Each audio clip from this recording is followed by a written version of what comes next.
Que destino tiveram os generais mais próximos e leais a Hitler após a derrota da Alemanha?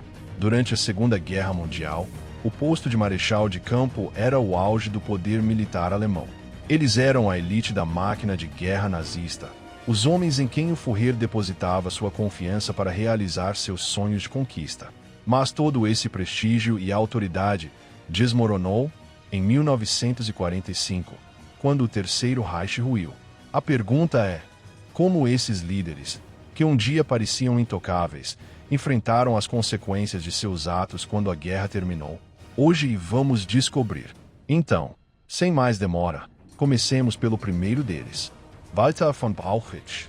Nascido em uma família de tradição militar, Walter von Brauchitsch seguiu o caminho traçado por seus antepassados e construiu uma carreira que o levou a se tornar comandante em chefe do exército alemão entre 1938 e 1941. Seu nome esteve associado ao êxito das primeiras campanhas relâmpago, especialmente na Polônia, França e Países Baixos, onde a Blitzkrieg surpreendeu o mundo por sua velocidade e eficácia. No entanto, suas vitórias iniciais foram ofuscadas por um obstáculo que ele jamais conseguiu superar: a constante interferência de Adolf Hitler nos assuntos militares. O Führer não apenas o desautorizava, mas também intervinha em cada decisão, enfraquecendo sua autoridade em momentos críticos, como a invasão da União Soviética em 1941. Essa operação, chamada Barbarossa, transformou-se em um desastre que marcou o início do declínio alemão na frente oriental. A pressão, somada a problemas de saúde, levou-o a sofrer um ataque cardíaco em novembro do mesmo ano. Pouco depois, após o fracasso do ataque contra Moscou, conhecido como Operação Tufão, Hitler decidiu destituí-lo em dezembro de 1941. A partir de então, Brauchitsch foi relegado ao esquecimento em sua residência, sem voltar a ter um papel relevante na guerra. Com o colapso da Alemanha em 1945, sua situação mudou de forma drástica. Em agosto daquele ano, foi preso pelas forças britânicas, acusado de crimes de guerra. Passou 3 anos em prisão preventiva, aguardando o julgamento que o colocaria diante da Justiça Internacional. Mas o destino tomou um rumo inesperado. Em 18 de outubro de 1948, antes de ser julgado, Walter von Brauchitsch faleceu de pneumonia. Assim, o homem que um dia comandou os exércitos de Hitler jamais chegou a responder perante um tribunal por seus atos, deixando em aberto questões sobre justiça e responsabilidade nos mais altos escalões do poder nazista. Maximilian von Weiss. A trajetória de Maximilian von Weiss foi marcada por êxitos militares e episódios carregados de controvérsia.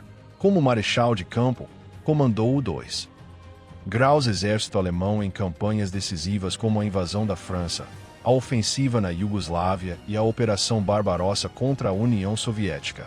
Esses triunfos o colocaram em posição de destaque dentro da hierarquia nazista. Em 1944, recebeu a missão de comandar as forças alemãs nos Balcãs, uma região onde deveria enfrentar a resistência dos partisans na Iugoslávia e na Grécia. Foi nesse cenário que seu nome ficou manchado por operações brutais contra a população civil, medidas extremas que refletiam o desespero do Reich nos últimos anos da guerra. Em 25 de março de 1945, retirou-se da vida militar. Pouco depois, em maio, foi capturado pelas tropas norte-americanas. Estava previsto que comparecesse ao julgamento de Nuremberg, dentro do chamado Processo dos Reféns, onde altos comandantes alemães eram acusados pela repressão nos Balcãs. No entanto, contra todas as expectativas, foi retirado da lista de acusados antes mesmo do início do julgamento. A justificativa oficial foi motivos médicos, um argumento que deixou sérias dúvidas sobre a verdadeira vontade de aplicar justiça. Assim, Weiss conseguiu escapar de qualquer condenação, apesar de sua suposta participação em crimes contra civis. Viveu seus últimos anos em liberdade e morreu em 27 de setembro de 1954, em Bonn, na Alemanha Ocidental, aos 72 anos. Um desfecho que colocou em questão o alcance da justiça após a guerra, especialmente para alguns dos homens mais influentes do regime nazista. Georg von Küchler. A carreira de Georg von Küchler começou no início do século XX, quando ingressou no Exército Imperial no ano de 1900.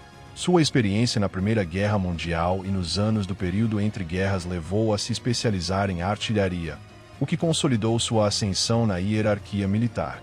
Durante a Segunda Guerra Mundial, atingiu seu ponto máximo de poder, primeiro à frente do 18 Graus Exército e depois como comandante do Grupo de Exércitos Norte, responsável por dirigir as operações na União Soviética. Sua ascensão lhe rendeu o posto de Marechal de Campo em 1942, mas sua autoridade não duraria muito. Com os contra-ataques soviéticos de 1943 e o agravamento da situação alemã, Hitler o afastou de seu cargo no início de 1944 por não conseguir deter os avanços do Exército Vermelho. Diferente de outros comandantes, Küchler decidiu não se unir aos movimentos internos contra o Führer e retirou-se da vida ativa.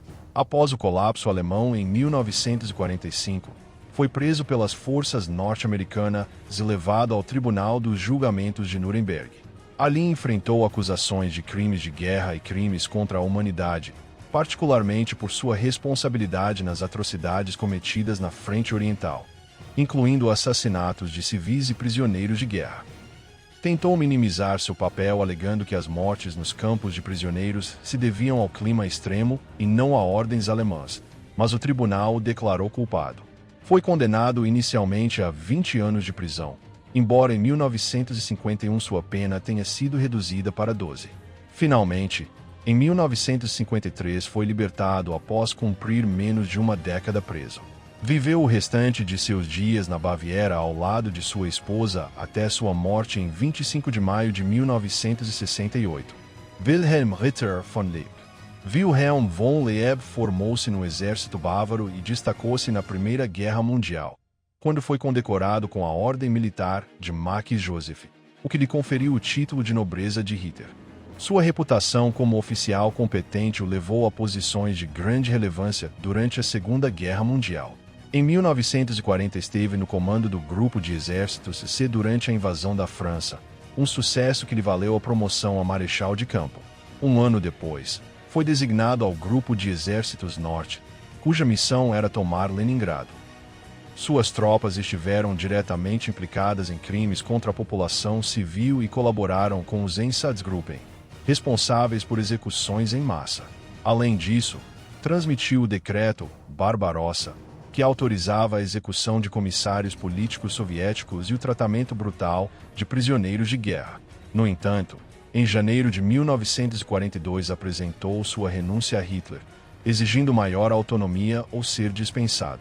Hitler aceitou a segunda opção e nunca mais voltou a lhe dar comando algum. Após a guerra, Leeb foi processado nos julgamentos de Nuremberg.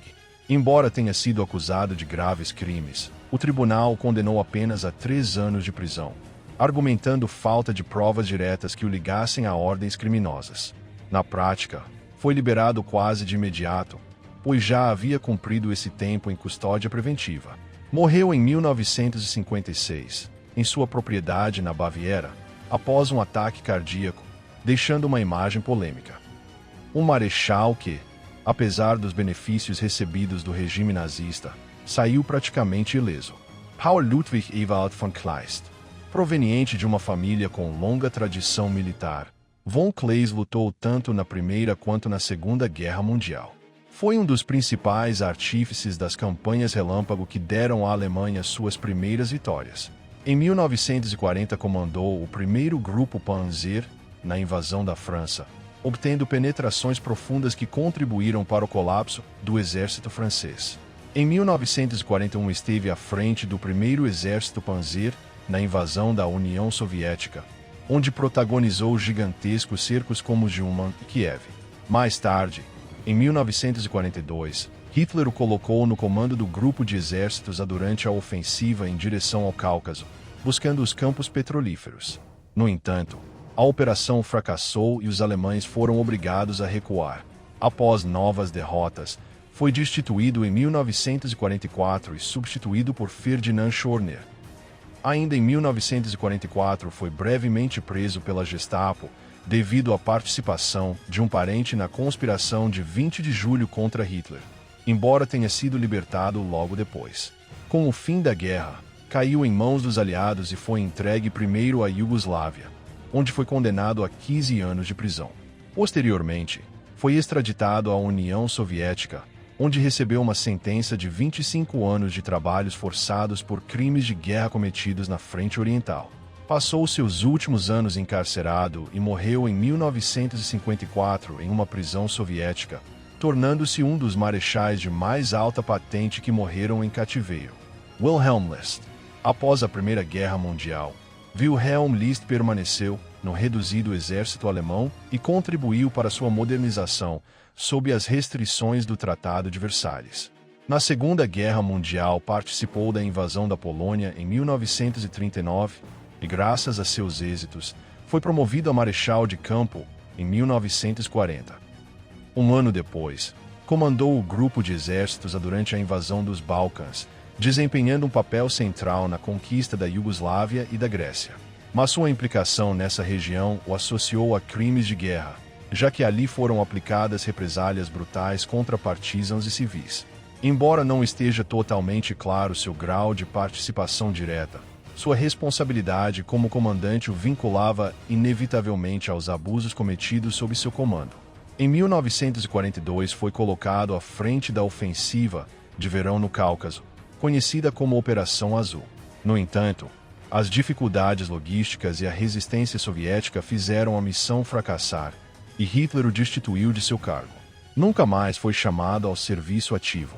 Após a guerra foi preso e em 1948 foi julgado no processo dos reféns, onde vários generais alemães foram acusados pelas atrocidades cometidas nos Balcãs. List foi condenado à prisão perpétua, mas em 1953 obteve a liberdade por motivos de saúde. Viveu quase 2 décadas a mais em liberdade, até falecer em 1971, aos 91 anos, um dos últimos marechais nazistas a morrer de velhice. E assim concluímos nosso olhar sobre o destino dos marechais de campo de Hitler após a derrota da Alemanha. Homens que um dia foram símbolos do poder militar nazista terminaram de formas muito diferentes. Alguns escaparam da justiça, outros morreram na prisão, e uns poucos passaram seus últimos anos na tranquilidade da aposentadoria. A história de cada um deles nos lembra que até os homens mais poderosos podem cair, embora nem sempre paguem pelo que fizeram. Se você se interessou por este tema, não se esqueça de deixar o seu gostei, inscrever-se e ativar o sininho para não perder mais conteúdo sobre a Segunda Guerra Mundial. Nos vemos no próximo vídeo.